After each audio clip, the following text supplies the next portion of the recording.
వాహనదారులు ప్రతి ఒక్కరూ ట్రాఫిక్ నిబంధనలు పాటించి క్షేమంగా గమ్యస్థానాలకు చేరుకోవాలని సిఐ ప్రశాంత్ సూచించారు.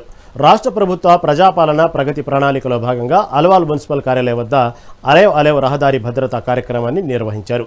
ఈ సందర్భంగా ప్రజలతో రోడ్డు భద్రతపై ప్రతిజ్ఞ చేయించారు. మద్యం సేవించి వాహనాలు నడపరాదని, హెల్మెట్, సీటు బెల్ట్ తప్పనిసరిగా ధరించాలని అధికారులు అవగాహన కల్పించారు. ఈ కార్యక్రమంలో మున్సిపల్ డిప్యూటీ కమిషనర్, ట్రాఫిక్ పోలీసులు పాల్గొన్నారు.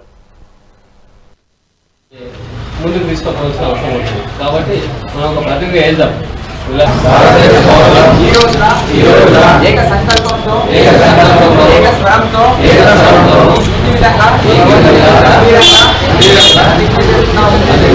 మేము రైలు ప్రవర్తనను నిరంతరం మెరుగుపరుచుకుంటామని అన్ని ట్రాఫిక్ నియమ నిబంధనలను ఖచ్చితంగా పాటిస్తామని ప్రతిజ్ఞ చేస్తున్నాము.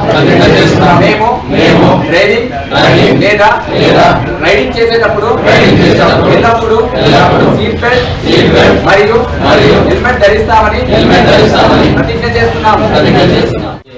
ముందుకు తీసుకోవాల్సిన అవసరం మరణాలు జరుగుతున్నాయి, దాన్ని తగ్గించాలన్న ఉద్దేశంతో ఈ విధంగా చేయడం జరిగింది. దాంట్లో భాగంగానే మీ అందరికి ఇక్కడ పిలిపించడం జరిగింది. మేడం గారు మెడిసిన్ ఆర్టీఓ ఆఫీస్ ఒక ఇంట్లో మనకు కావాల్సిన ఒక వ్యక్తి యాక్సిడెంట్ వల్ల మంచి ఏజ్లో ఉన్న వాళ్ళు మనం ఏదైనా చనిపోతే ఎంత బాధ ఉంటుంది.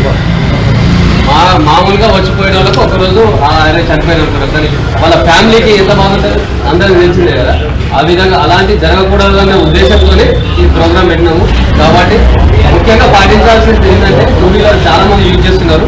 మైనర్లకు వీళ్ళ తల్లిదండ్రులు కూడా బండ్లు ఇస్తున్నారు. ఆ మైనర్ అబ్బాయిలకు బండ్లు ఇవ్వకండి. దాంట్లో పెట్టేటప్పుడు ఏంటంటే లైసెన్స్ ఉండాలి, హెల్మెట్ ధరించండి, తాగి డ్రైవింగ్ చేయద్దు, ఓవర్ స్పీడ్ పోకూడదు, ఓవర్టేకింగ్ చేయకూడదు. ఎంత లిమిట్ ఉందో దాని ట్రాఫిక్ రూల్స్ పాటించి ఆ మైనర్లకు బండ్లు ఇస్తున్నామంటే బాధ్యత ఎవరిది? పేరెంట్స్దే. వాళ్ళు ఇవ్వకూడదు. ఇప్పుడు చాలా మంది ఇవ్వకూడదు. ట్రాఫిక్ వాళ్ళు మాకు అన్యాయంగా చాలా రాస్తున్నారు, వీళ్ళకు పని పాటలు కానీ ఆ విధంగానే చేస్తే మీలో మార్పు వస్తుందనే ఉద్దేశంతో తప్పితే మీరు హరాస్మెంట్ చేస్తారనే ఉద్దేశం ఎట్టి పరిస్థితుల్లో కాదు.